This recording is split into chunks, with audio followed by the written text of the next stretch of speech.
messages. No messages. Well, nice to see that thing still works. It even still had the messages on it from a year ago before the move that I've since taken the liberty to clear off. The time and the date have cleared as well from sitting for a year. And this is the part where people are like, why on earth do you still have an answering machine in the year 2016? Well, here's the thing. I actually bought this not that long ago. This is not a relic from the 90s. I actually got this off of Newegg a few years back. Now, so it's not left over from the 90s. I actually got rid of my answering machine from the 90s, or excuse me, the noughts that I had in college when I thought voicemail made the answering machine obsolete. I couldn't have been more wrong. When I was taking a look at my finances after the layoffs, or sometime around then, I noticed that AT&T was actually charging me a monthly fee for voicemail access, which immediately got the gears turning. It was $1 a month. Would I be cheap enough to not have voicemail service because of $1 a month? Yes, for one very simple reason. This thing costs $20 once.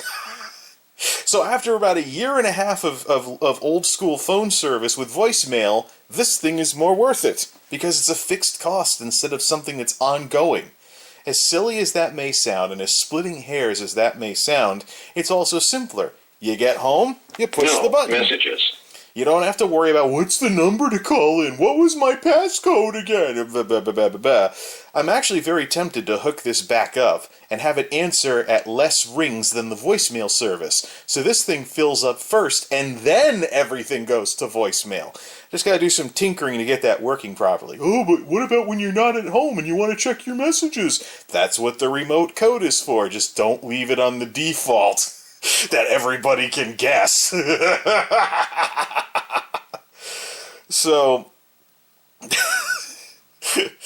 yeah, as much as answering machines are a niche product these days, $20 on Newegg, ooh, real expensive. They're actually, if your telecom company is too stuck in the past to realize that a monthly fee for voicemail is one of the dumbest things you could do in this day and age where old school phone service is considered a legacy technology. Yeah, there is still a very, very narrow way in which an answering machine can shine. Ergo, I'm not throwing this one out. I already got rid of an answering machine once and wished I had it back. That is a mistake that I will not be making again. I don't care how yellowed and outdated and relic from the past this is. Even though I'm in U-verse territory here in Frontierville, Connecticut, the U-verse gateway converts the voice over IP phone service around here to regular telephone something or another. Unless there's something buried in the code that keeps these things from working, I'm keeping this around.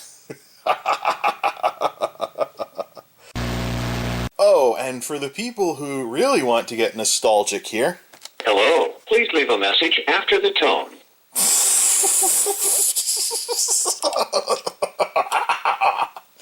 You know how many people I've confused because I left the default greeting on the machine and they're like, what the? This guy still has an answering machine? Hello. Please leave a message after the tone. Maybe I should hook this thing back up just to mess with people who think they have the wrong number. Well, folks, it looks like my memory was a little fuzzy when it came to that whole answering machine thing earlier. I just did a little search through old posts on social media and stuff like that. I was a bit off with some of the details about that whole voicemail answering machine thing. The interesting part is, the corrected details ham up the story even more and make it even more interesting. First off, I didn't get this answering machine around the time of the layoffs, unless the previous year counts. 2011! Mid-2011! So technically, yeah, around that time period, but I always assess finances to try and catch rip-offs like this from time to time. So, yeah, right. So, yeah, 2011, I found out, hey, AT&T's ripping me off. Let's get this. Cancel voicemail, blah, blah, blah.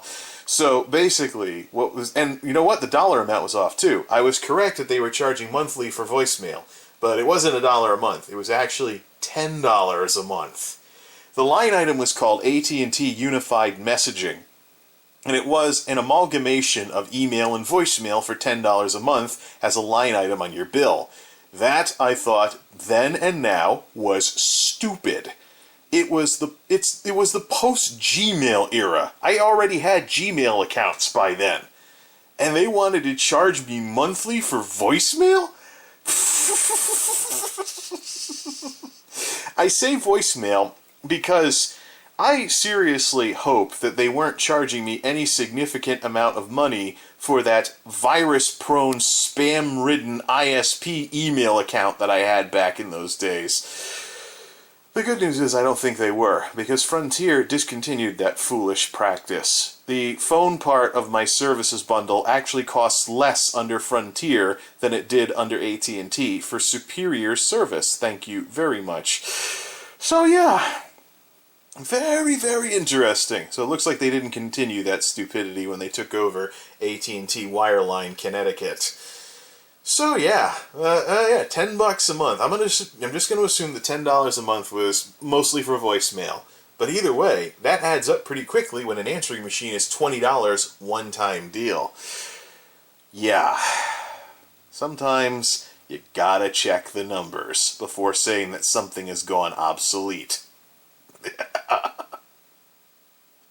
MultimediaJay out.